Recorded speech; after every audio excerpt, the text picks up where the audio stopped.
रामभद्राचार्य का मायावती पर हमला। माया ने रामभद्राचार्य को दिया करारा जवाब। मनुस्मृति को लेकर मायावती का बयान। बाबा को मनुस्मृति का अच्छा ज्ञान था, मायावती। नमस्कार, न्यूज एक्सप्रेस देख रहे हैं आप, आपके साथ मैं हूं खुशबू राय। रामभद्राचार्य जी हमेशा ही सोशल मीडिया पर ट्रोल होते रहते हैं क्योंकि उनके बयान ऐसे होते हैं जिसका सिर पैर ही नहीं होता। अगर आपको याद होगा तो पता भी होगा कि अभी हाल ही में महाकुंभ को लेकर रामभद्राचार्य ने क्या कहा था। महाकुंभ से पहले रामभद्राचार्य ने कहा था कि अब ऐसे यज्ञ होंगे कि पीओके अपने आप भारत में शामिल हो जाएगा। फिर क्या था, महाकुंभ खत्म हुआ तो सोशल मीडिया पर रामभद्राचार्य ट्रोल होने लगे और लोग पूछने लगे कि कब पीओके अपना होगा। अभी यही चल रहा था कि रामभद्राचार्य ने एक और बयान देकर विवाद पैदा कर दिया। जी हां, वाराणसी के बीएचयू में आयोजित अखिल भारतीय व्याकरण प्रबोध में पहुंचे रामभद्राचार्य ने ऐसा बयान दिया कि मायावती आग बबूला हो गई और फिर उन्होंने करारा जवाब दिया है। पहले रामभद्राचार्य ने क्या कहा वो सुनिए आप।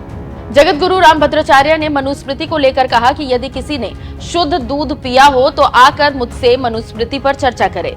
इसका एक भी अक्षर राष्ट्र विरोधी नहीं है। मैंने महाकुंभ में 30 दिनों तक केवल मनुस्मृति पर ही व्याख्यान दिया है। यह भी कहा कि मनुस्मृति को बिना पढ़े उसकी आलोचना करना अनुचित है। और यूपी की पूर्व सीएम मायावती को लेकर कहा कि उन्हें मनुस्मृति का ज्ञान नहीं है और उन्होंने बहन शब्द का इस्तेमाल ना करने की भी बात कही।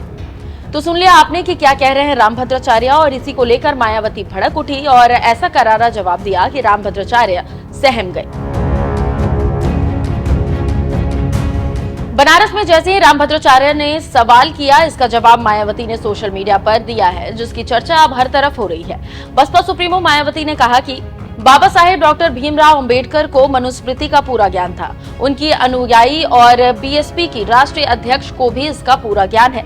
तभी इस व्यवस्था के विरुद्ध आवाज उठाकर यहाँ दुखी और पीड़ितों को अपने पैरों पर खड़ा करने के लिए बीएसपी की स्थापना की गई है। ये भी सर्वविदित है। तो आप समझ सकते हैं कि कैसे रामभद्राचार्य को जवाब दिया है मायावती ने। और अब सवाल उठने लगे हैं कि आखिर दलित वर्ग मनुस्मृति का नाम आते ही भड़क क्यों जाते हैं। तो बात दरअसल ये है कि इसमें शूद्रों को लेकर कुछ आपत्तिजनक बातें कही गई है और इसका विरोध बाबा साहेब ने किया था। दलित आंदोलन और प्रगतिशील समूह इसे दलितों के विरुद्ध मानता है। इसके आलोचक इसे जलाने या निषेध करने की मांग भी करते आ रहे हैं, जबकि कुछ इसे प्राचीन धरोहर मानते हुए बचाने की बात कहते हैं। डॉक्टर भीमराव अंबेडकर ने मनुस्मृति की कड़ी आलोचना की थी और 1927 में इसका सार्वजनिक दहन भी किया था। उन्होंने इसका विरोध कई कारणों से किया, लेकिन आज भी इसको लेकर दलित संगठन और ऊंची जाति के लोग समर्थन करते हैं। मनुस्मृति के लेखक महर्षि मनु को माना जाता है।